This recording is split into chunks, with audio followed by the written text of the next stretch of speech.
भारत की राज्य व्यवस्था में हम लोग बात करेंगे सिविल सेवा की परीक्षा हेतु चैप्टर नंबर 18 उपराष्ट्रपति यानी वाइस प्रेसिडेंट के बारे में। उपराष्ट्रपति का पद देश का दूसरा सर्वोच्च पद होता है। आधिकारिक क्रम में उसका पद राष्ट्रपति के बाद आता है। उपराष्ट्रपति का पद अमेरिका के उपराष्ट्रपति की तर्ज पर बनाया गया है।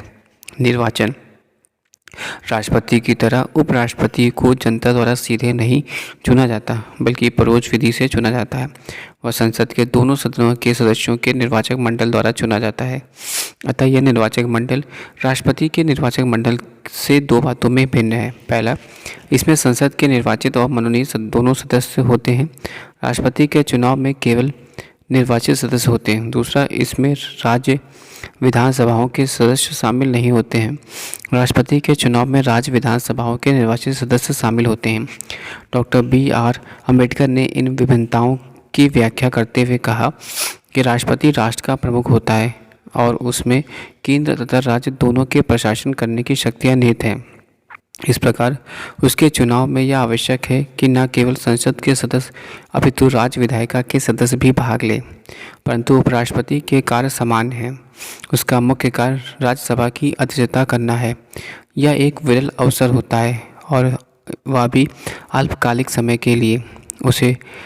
जब उसे राष्ट्रपति के कर्तव्यों का निर्वहन करने के लिए कहा जाता है तो इस प्रकार यह आवश्यक नहीं लगता कि राज्य विधायिका के सदस्यों को उपराष्ट्रपति के चुनाव में भाग लेने के हेतु आमंत्रित किया जाए। किंतु दोनों मामलों में चुनाव प्रक्रिया समान होती है, अर्थात राष्ट्रपति के चुनाव की तरह उपराष्ट्रपति का चुनाव भी आनुपातिक प्रतिनिधित्व के आधार पर एकल संक्रमण मत द्वारा और गुप्त मतदान से होता है। अर्हताएँ उपराष्ट्रपति के चुनाव हेतु किसी व्यक्ति को निम्नलिखित अर्हताएँ पूर्ण करनी चाहिए। पहला, वह भारत का नागरिक हो। वह 35 वर्ष की आयु पूर्ण कर चुका हो। तीसरा, वह राज्यसभा सदस्य बनने के लिए अहर्त हो।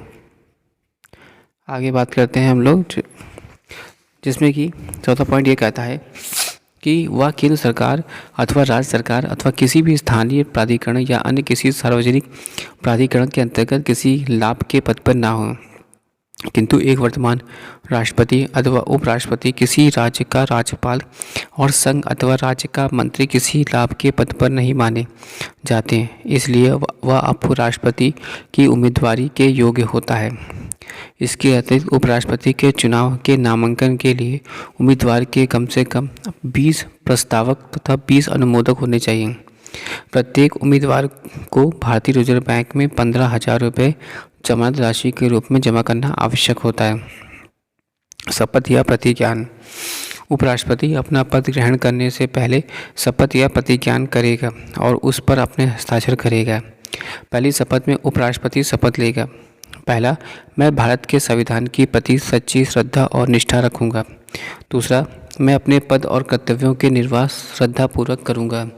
उपराष्ट्रपति को उसके पद की शपथ राष्ट्रपति अथवा उसकी तरह नियुक्ति किसी व्यक्ति द्वारा दिलवाई जाती है।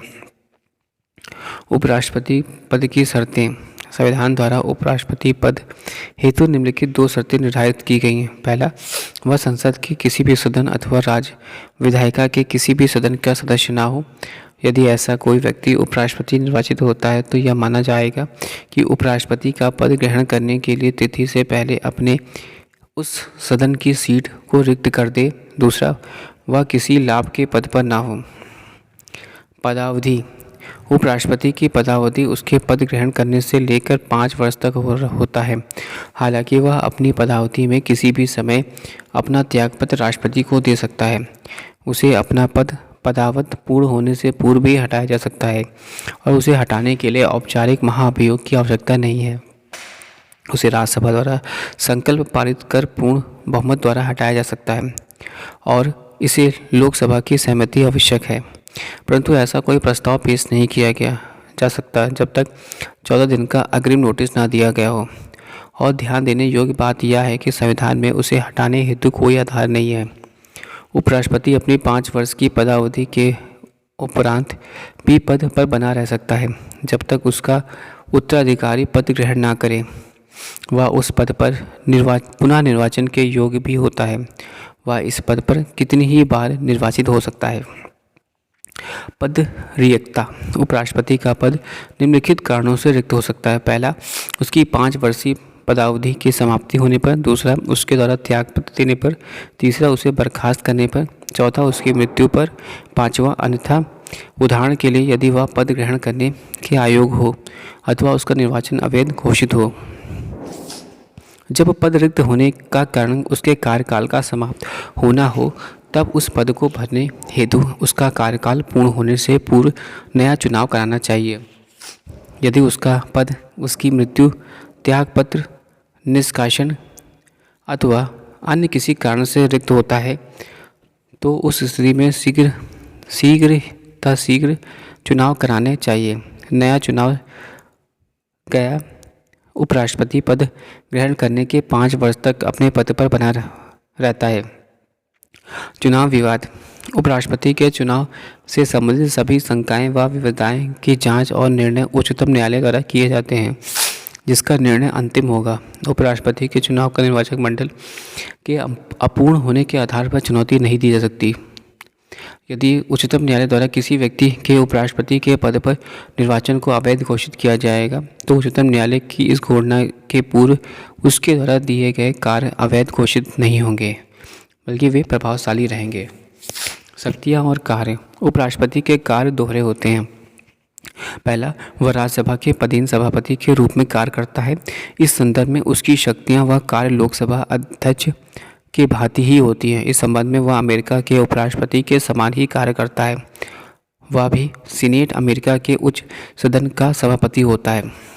दूसरा, जब राष्ट्रपति का पद उसके त्यागपत्र, निष्कासन, मृत्यु तथा अन्य कारणों से रिक्त होता है तो वह कार्यवाहक राष्ट्रपति के रूप में भी कार्य करता है और वह कार्यवाहक राष्ट्रपति के रूप में अधिकतम 6 महीने की अवधि में तक कार्य कर सकता है। इस अवधि में नए राष्ट्रपति का चुनाव आवश्यक है। इसके अतिरिक्त वर्तमान राष्ट्रपति अनुपस्थिति, बीमारी या अन्य किसी कारण से अपने कार्यों को करने में असमर्थ हो तो वह राष्ट्रपति के पुनः कार्य करने तथा उसके कर्तव्यों का निर्वाह करता है। कार्यवाहक राष्ट्रपति के रूप में कार्य करने के दौरान उपराष्ट्रपति राज्यसभा के सभापति के रूप में कार्य नहीं करता। इस अवधि में उसके कार्यों का निर्वाह उप सभापति द्वारा किया जाता है। भारत एवं अमेरिका में उपराष्ट्रपतियों की तुलना। यद्यपि भारत के उपराष्ट्रपति का पद अमेरिका के उपराष्ट्रपति के मॉडल पर आधारित है, परंतु इसमें काफ़ी भिन्नता है। अमेरिका का उपराष्ट्रपति राष्ट्रपति का पद रिक्त होने पर अपने पूर्व राष्ट्रपति के कार्यकाल की शेष अवधि तक उसे पद पर बना रहता है। दूसरी ओर भारत का उपराष्ट्रपति का पद रिक्त होने पर पूर्व राष्ट्रपति के शेष कार्यकाल तक पद पर नहीं रहता। वह एक कार्यवाहक राष्ट्रपति के रूप में तब तक कार्य करता है जब तक कि नया राष्ट्रपति कार्यभार ग्रहण न कर ले। उक्त बातों से स्पष्ट होता है कि संविधान में उपराष्ट्रपति की क्षमता के अनुरूप उसे कोई विशेष कार्य नहीं सौंपे गए।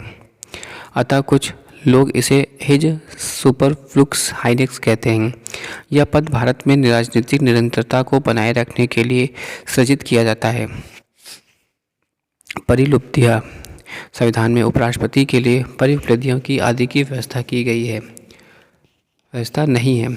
जो भी उसे वेतन मिलता है वह राज्यसभा का पदेन सभापति होने के कारण मिलता है।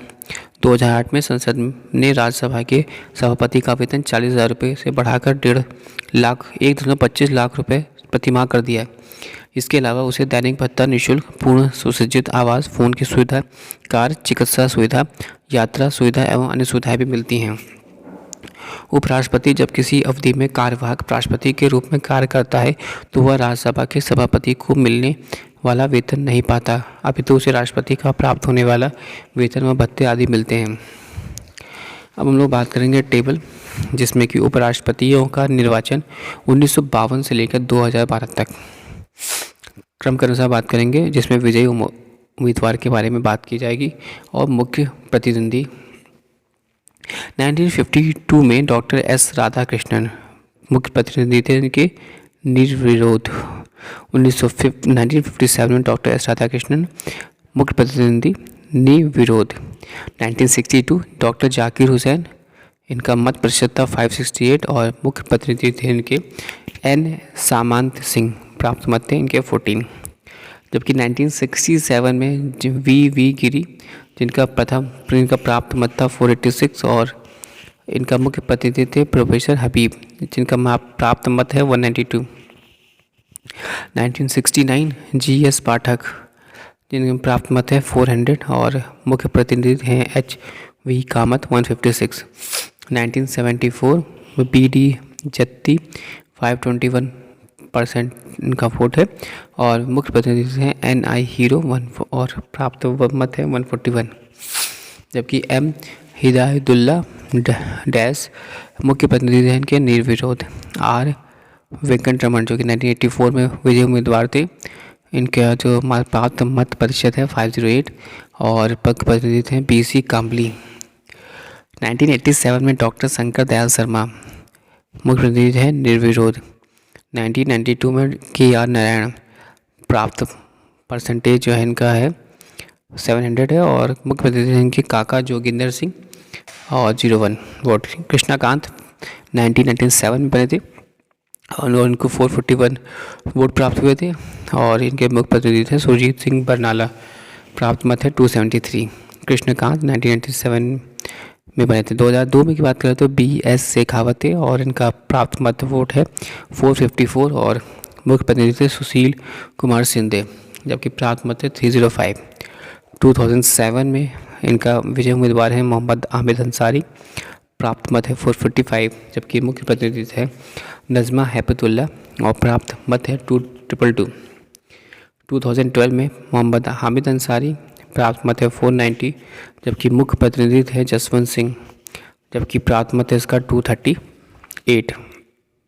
इसी तरह से हम लोग बात करेंगे टेबल 18.2 की, जिसमें उपराष्ट्रपति के संबंधित अनुच्छेद की नज़र की बात करेंगे। तो अनुच्छेद 63 विषय वस्तु है भारत के उपराष्ट्रपति। अनुच्छेद 64 भारत के उपराष्ट्रपतियों के राज्यों की परिषद का पदेन सभापति होना। अनुच्छेद 65 उपराष्ट्रपति का आकस्मिक रिक्तियों अथवा उपराष्ट्रपति की अनुपस्थिति के राष्ट्रपति के कर्तव्यों का निर्वहन। अनुच्छेद 66 उपराष्ट्रपति का चुनाव। अनुच्छेद 67 उपराष्ट्रपति का कार्यकाल। अनुच्छेद 68 उपराष्ट्रपति कार्यालयों को रिक्ति की पूर्ति के लिए चुनाव का समय निर्धारण तथा आकस्मिक रिक्ति के लिए पूर्ति के लिए चुने गए व्यक्ति का कार्यकाल। 69 उपराष्ट्रपति द्वारा शपथ ग्रहण। अनुच्छेद 70 अन्य अकस्मिकताओं में राष्ट्रपति के कर्तव्यों का निर्वहन। अनुच्छेद 71 उपराष्ट्रपति के चुनाव संबंधी अथवा उससे जुड़े मामले। Thanks for watching and sharing.